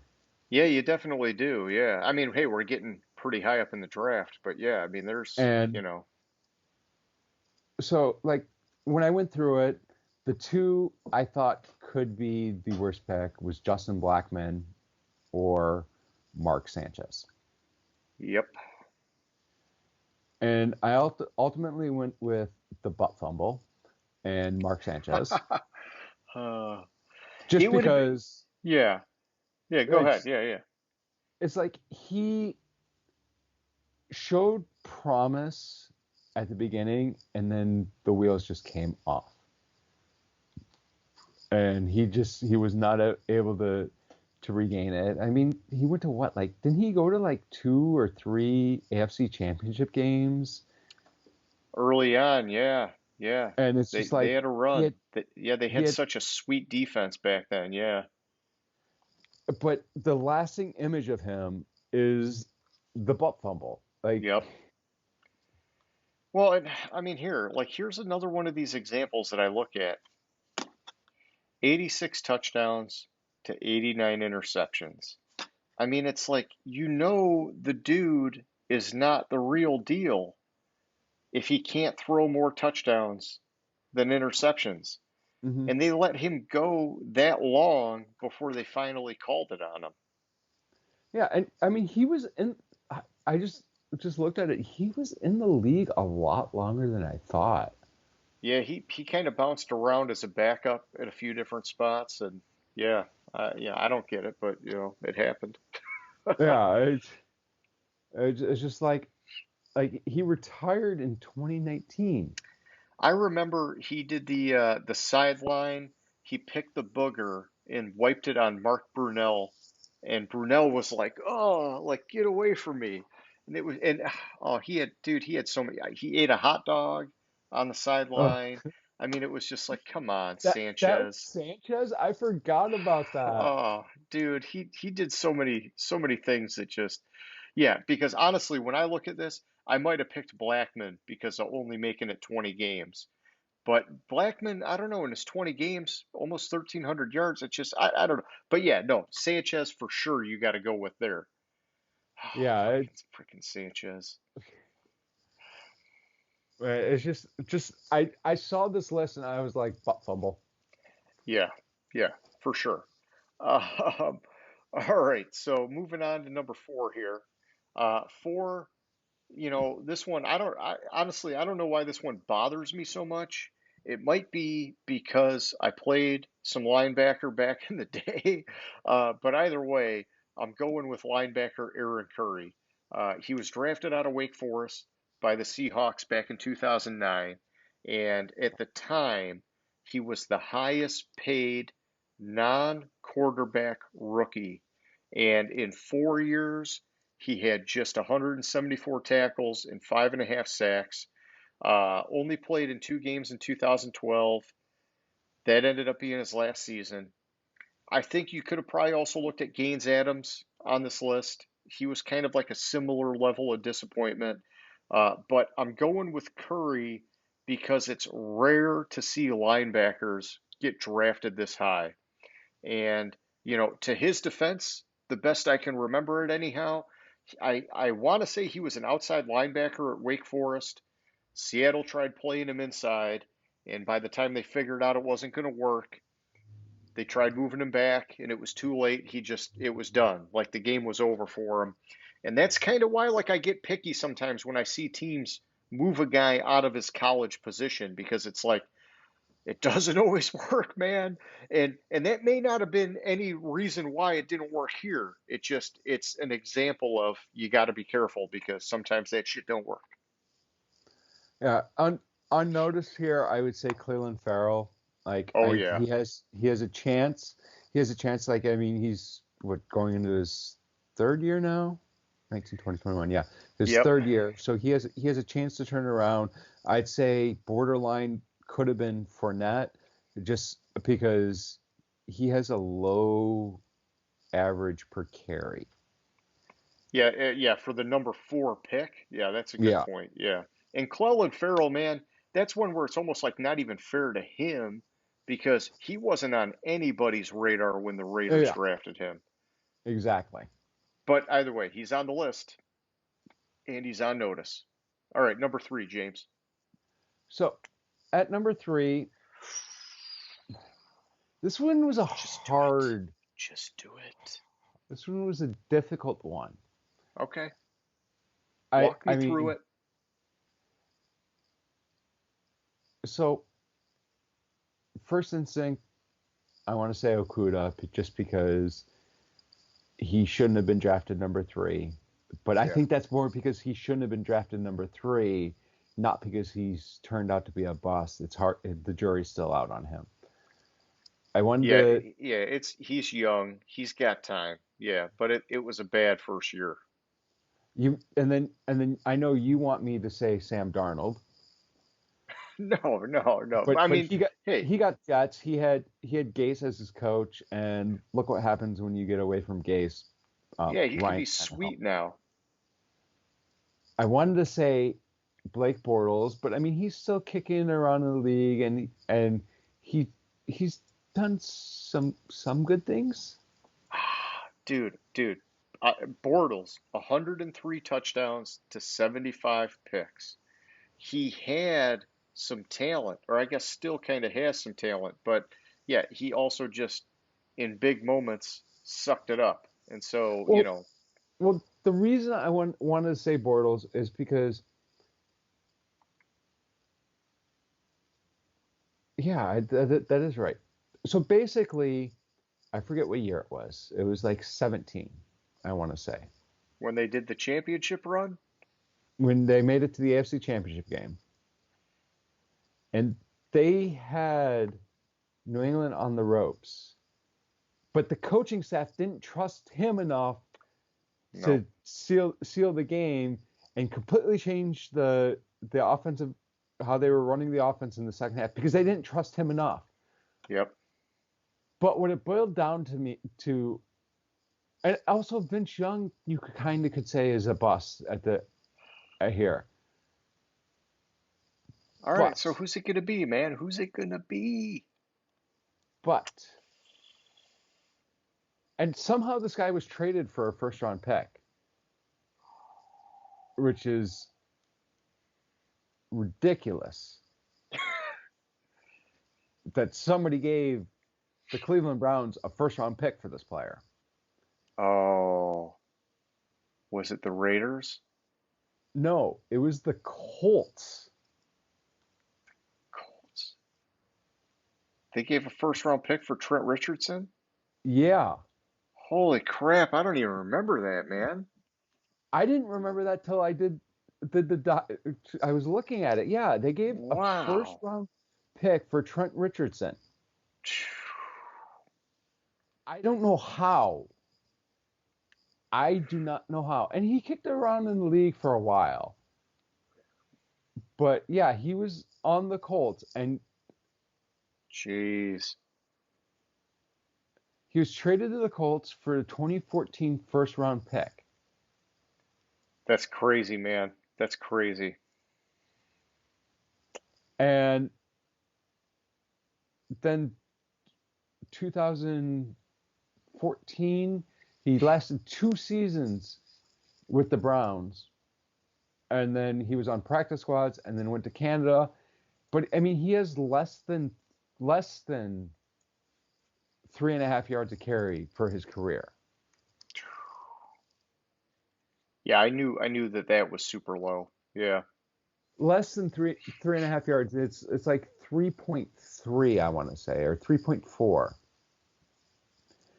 And he played in 46 games.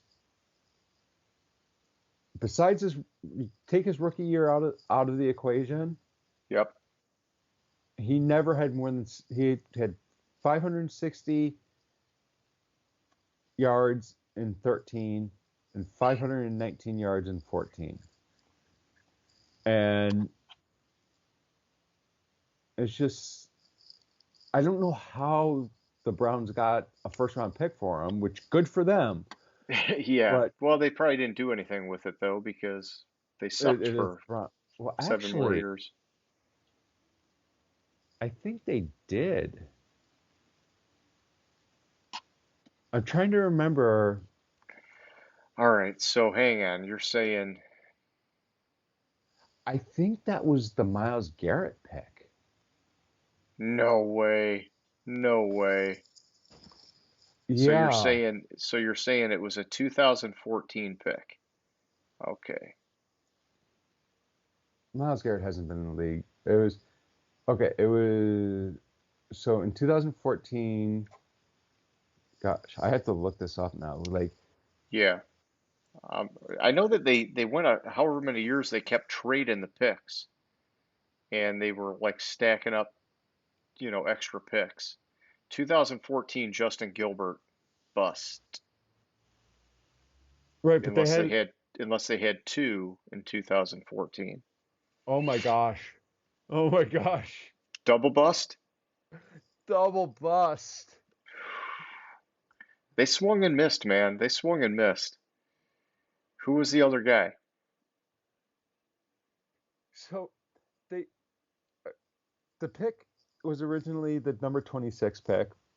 Then Okay. they traded with Philadelphia for the number 22 pick Oh, and I drafted just saw it. Johnny Manziel. Oh, double Oh, bust. Well, so everybody lost in that deal. Indy lost, Cleveland lost twice. So, yeah, because that's right. Myles Garrett was the number 1 overall pick, and that year they had two 2 draft picks too. Dude, they had two That draft was picks in the first round like freaking 20 years in a row. It was crazy. I don't know how they worked that magic and their team just still sucked, but they figured it out now. All right, let's move on to yeah, number two. because it was 17 that they had the number 1 pick, and then they had another one, I thought. Okay. All right, so at number two, we're getting high up there. And listen, you can be nice in this spot or you can be Oh, mean in this 17 spot. they had 3. They had 3 first round picks in 17. Was that, yeah, all right, all right. I was gonna say, was that the Brandon Whedon year? But no, that was Uh, before. That was a That while back. was in Njoku, Jabril Peppers, and Miles Garrett. Okay. Well, they got Miles Garrett right. And I mean, I don't know. I I'm getting distracted. Okay, number two, James. I mean, we're way up there now. And I went through this, went back and forth on some guys, and I have a couple things to say. My initial thought was to go with Jason Smith, the offensive tackle for the Rams, drafted out of Baylor back in 2009. Played in 45 games, largely considered a bust. If you Google him and look at it, people say, hey, he was a bust. Okay. But I'm not going to do that because the pick that sticks out to me is, and I'm just going to say, not necessarily a bust, just so freaking underwhelming, was Reggie Bush to the Saints back in 2006. I remember there was talk about him potentially being the number 1 pick going to Houston. And, they drafted Mario Williams and it was like a shock. And the Saints were like, yeah, we're getting Reggie Bush. And then he was never even close to a starting running back. He was always like a third down specialist, special teams player only. And, Sean Payton sucked everything he could out of that guy and got him to do a little bit of stuff here and there. And he was on the team when they won the Super Bowl, I believe. I just think for the number 2 pick as a running back, that was such a disappointing career for him. I think they were expecting some big things, and they got a part-time player. So I understand your perspective on Reggie Bush. I'm going to tell you a trade scenario here. Do it. So this team traded up to get the number 2 pick. They traded the number 3 pick, the number 67, and then 111. First, third, fourth round selection in that draft. They also traded the third round selection in the subsequent year draft to go up one spot to draft this player. Okay. All right. Well, see, now you're going after the organization, James, but go ahead, do it. Do it to it. You say you don't got, you say it's not that you don't like him, but I know where you're going. And then this player is now a backup on another team. And that would be Mitchell Trubisky. Yeah. That's where I thought when I looked at it, you would go with this. I mean, I look at the stat line for Mitch, and it's like, dude, 64 touchdowns to 37 picks. He also had 1,000 rushing yards and 8 touchdowns on the ground. I mean, the stats really have not been that bad for him. It's when you watch him play, you're like, wow, this guy is like just not on top of it. Mm-hmm. Yeah, and I remember watching the 17 draft, and I thought, like, I'm trying to remember. I thought there were a lot of good quarterbacks in 2017. Like, not a lot of good quarterbacks, but I thought there were. Let me double check this because I remember when I was watching the draft, and they picked Trubisky. Oh, I yeah. was half paying attention, and I turned around and said, What? Yep, North Carolina.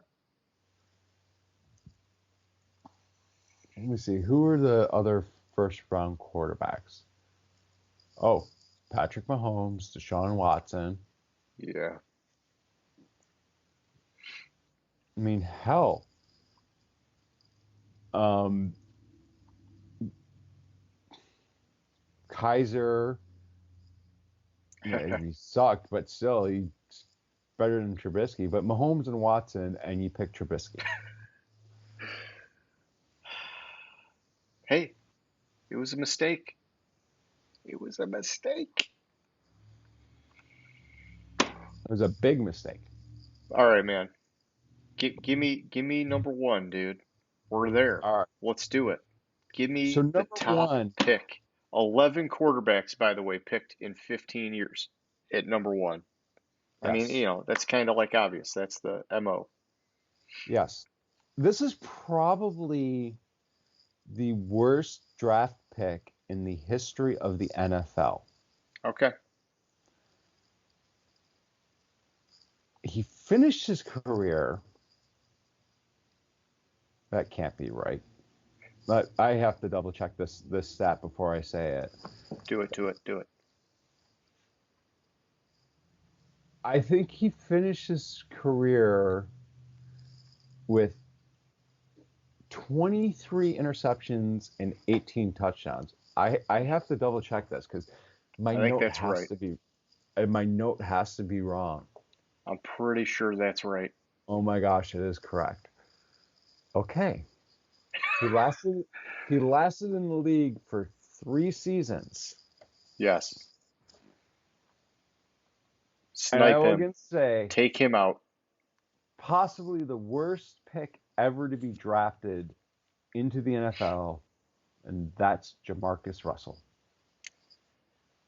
Ding, ding, ding. Winner. Next week, I hope I don't have odds because there's a lot of good fucking picks at number one. A lot of teams got it right. Yeah. Yeah, that's true. Yeah. No, I mean, And, hey, you and just got to make the best call that you can make. But yeah, Jamarcus Russell, it was a sad story with that guy, man. I remember the purple punch, it was like codeine, freaking slushies, and it just, man. Like another one of these guys that it was just like, didn't even give a shit.